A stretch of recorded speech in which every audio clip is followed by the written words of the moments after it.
Magluto na punta karon og kuan guys, kining nilagang baka. Ug muna to mga ricados, natay saging, natay batong, natay repolyo, patatas, ug uban pang lamas sa kinabuhi niya guys. Ug karon guys, butan na to isa ka blocking beef cubes na. Para nuot na kalami ba. Tapos butan na to isa ka pala nga patis na. Habang bukal-bukal siya, okay kayo na to niya. Habang hulot ang malata ang karni, kape-kapihan sa nato guys. Tapos sabay na yung muni-muni ba. Ato mahurot ang itong kape. Sobrang itong muni-muni guys, wag na to bantayan. Nahurot kayo itong kape. Ug karon, ato na ilunod yung mga ricados sa patatas, atong saging. Habang hulot nga mahumog itong mga ibutang ricados guys, mga na mga dahon sa sibuyas sa palibot. Tura. Muna siya guys. Ito na ibutang niya sa atuang nilaga para igat itanawon ba pag garnish. Ug karon habang bukal ibutang na itong batong na.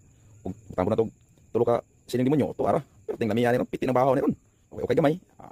After 3 minutes, ato nang ilunod ay natong repolyo din na. Tura. Tingnan niya. Sa namin guys nakita mga ricados ibutang natong nilaga ba. Tapos panganday nato ni siya karon kayo gamay. Butangan na to og dahon sa sibuyas. Pang garnish ba para igat itanawon ba. Di ba? Nya, sa ano karon guys, kay bukal-bukal gini, luto na gini. Unsa pa man natong luto na ni? Lapag na to dai na sa lamisa. Tro, di ba? Pansado na plasta na na. O kanina na guys, butan na to sa atong isa ka platitong gamay. Di na platito na. Tura. Di ba? Perting lamiya guys. Sabaw pa lang, ulalam na. Piti akong bahaw ni guys. Tura. Gihugit na. Di ba guys? Kalami. Di na guys, kaon sa guys, piti yung buto ma. Unsa kuno?